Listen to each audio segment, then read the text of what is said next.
বন্ধুরা, আজকে তোমাদের সাথে আলাদা রকমের একটা ব্রেকফাস্ট শেয়ার করছি। আসলে রোজ রোজ একই ব্রেকফাস্ট খেতে ভালো লাগে না, আর মেয়ে তো খেতেই চায় না। আজকে করছি বাটার ব্রেড। কিভাবে বাটার ব্রেডটা করছি দেখতে থাকো।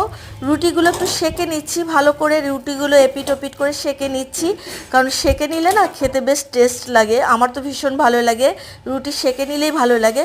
অনেকেই সেঁকে না, না সেঁকে বাটার লাগায়, তবে আমার একটু সেঁকে নিলেই ভালো লাগে। রুটিগুলো সেঁকা হয়ে গেছে, এবার আমি মধু নিয়ে নিলাম। মধুগুলো ভালো করে সারা রুটির গায়ে ভালো করে মাখিয়ে দিচ্ছি, একদম পুরো সম্পূর্ণ রুটিতে মধুগুলো মাখিয়ে দিচ্ছি। আর অনেকে চিনি দিয়েও খেতে পারো, যদি কেউ চিনি দিয়ে খেতে চাও। তবে আমরা চিনি খাই না, চিনিটা তো হেলদি নয়, আর মধুটা হেলদি, তাই আমরা মধুটা দিয়েই খাই। আর মধুটা ভালো, আমার ভালো লাগে।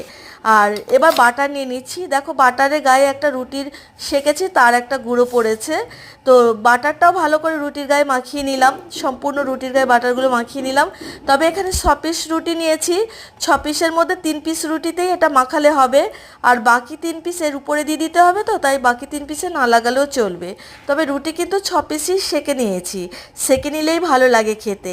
এই যে দেখো, এইভাবে রুটিগুলো আমি করে নিয়েছি। বাটারটা লাগালে এই বাটারটা দারুণ টেস্ট, খেতেও দারুণ। আর বলো, প্রতিদিন এক ব্রেকফাস্ট ভালো লাগে নাকি? আর মেয়ে তো একদম খেতে চায় না। ভালো লেগে থাকলে লাইক করো, কমেন্টস করো, শেয়ার করো। ভালো থেকো।